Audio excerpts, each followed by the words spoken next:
Welcome back. You're still watching the game. We just wrapped up our top 5 stories. You can get more. Get to follow and like our social media platforms at News Central TV. Do not forget, subscribe to our YouTube channel. Hashtag in the game. Join the conversation. You may want to join the conversation right now using the hashtag, because we are following renowned chess master Tunde Onakoya, who commenced his mission to surpass the Guinness World Record for the longest chess marathon for 58 hours. Right now, he has played almost 21 hours, winning all opponents. The event, which is underway at New York City iconic Times Square, started on Wednesday, April 17, and is scheduled to end on April 19. Onakoya has emerged triumphant in all encounters so far, including his match with New York's national chess master, Shawn Martinez. Onakoya is to take an accumulated break of 30 minutes, as the rules stipulate a 5-minute break for every hour of play. These are beautiful times. I really want to talk about big achievements, and Onakoya is on a way to etch his name in history as one who has been able to play without losing a game for 58 hours, having to conquer that longest chess marathon. It is happening at the Times Square over there in New York. And we have no other person than one who, of course, resides over there in the United States, Andrew Oyson, a sport writer and a Pan-African football commentator. Thank you so much, Andrew, for joining me on the show today. Good to be here, Onyechi. All right, I would like you to really, you need to be audible a bit so that I can hear you better. Yes, I can hear you, Onyechi. Okay, great to have you on the show. Chess is a beautiful game. It's one that everyone who gets to play it needs their mental strength.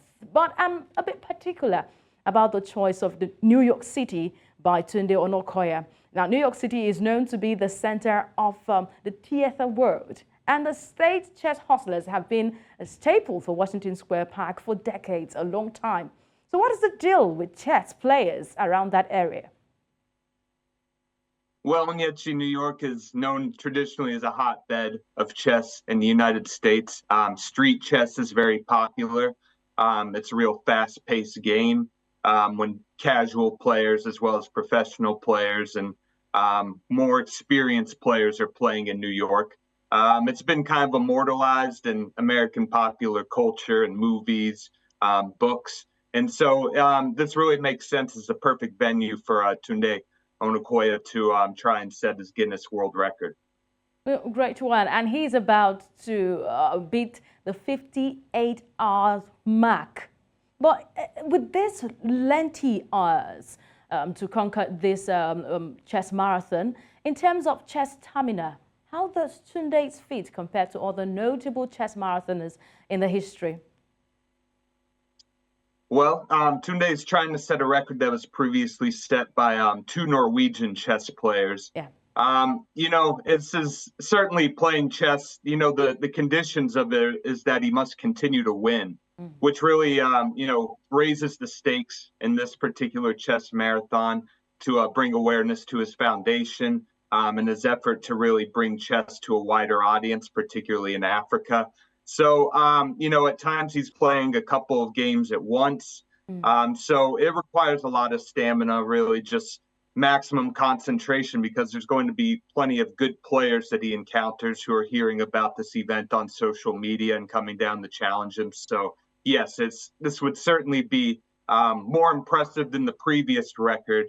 And just because of the conditions that he set and the challenges that he set for this particular chess marathon. All right, he began this quest yesterday, April 17, and we know Times Square Garden. Of course, I saw that clip. I've been following the stream online, and I could see that's a very busy area. A lot of passerby standing there to watch how Tunde will be able to conquer this. We could see, of course, on the screen right now. But I would love to know what impact might external factors such as noise, distractions, or changes in environment have on his performance during this marathon? Well, Onyechi, it's not too much different from maybe playing in Lagos or something like that. When in terms of the atmosphere you're dealing with, there's going to be plenty of people driving around. There's going to be plenty of people walking by and seeing what's going on, and maybe they'll offer their unasked for opinion or something like that. But yeah, there's plenty of potential distractions for Tunde to deal with.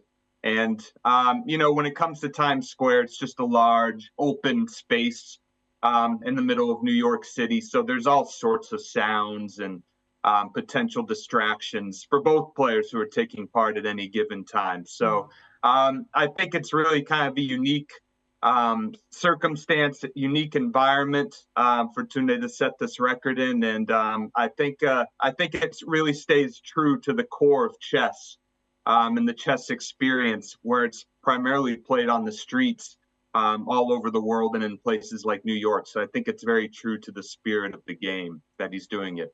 But what the significance of Tunde's feat? What will it bring to chess in Africa and even the world? Because we know that he is about to do this for a philanthropic mission, trying to feed and educate students, children who do not have access to education or food. So what the significance of doing this, and how will it contribute to the development of chess in Africa? Well, I think it shows that chess is a game that can be played with anybody. If you're going to play chess for over 58 hours consecutively, you have to find plenty of players, opponents, that's for sure. But I think when it comes to its foundation and spreading awareness for the game, Guinness World Records are taken very seriously in Africa. It really adds publicity to what he's doing. And so, there's already a couple of stories, me just reading about this story of how it's inspired African, Nigerian chess players, chess players all over the continent, that, you can really make a name for yourself in this game. You can spread attention to it. And I think this is going to inspire a lot of younger players, because this is a game where anybody can really play. If you have a chessboard and the chess pieces, you don't really have to play in a nice arena or anything like that. You can play right out in your natural environment, on the street, in parks, things of that nature. So I think that's really the primary theme of this achievement that Tunde is trying to do, is trying to spread awareness of the game, show that anybody really can play it if you have the initiative. So I think that's generally the point of this. And, getting a Guinness World Record for playing chess is putting an African in the spotlight and showing that, with determination, with drive, if you're willing to commit to this craft, you can really bring a name to yourself. All right, I'll be hoping that this is achieved at the end of the day. Well, do you think he would be able to keep up that pace of winning every single opponent till the 58th hour? Well, just watching the video, he looks very determined, very focused. I think that's the most impressive part to me when I was reading about this, is that, he set some very difficult conditions for himself.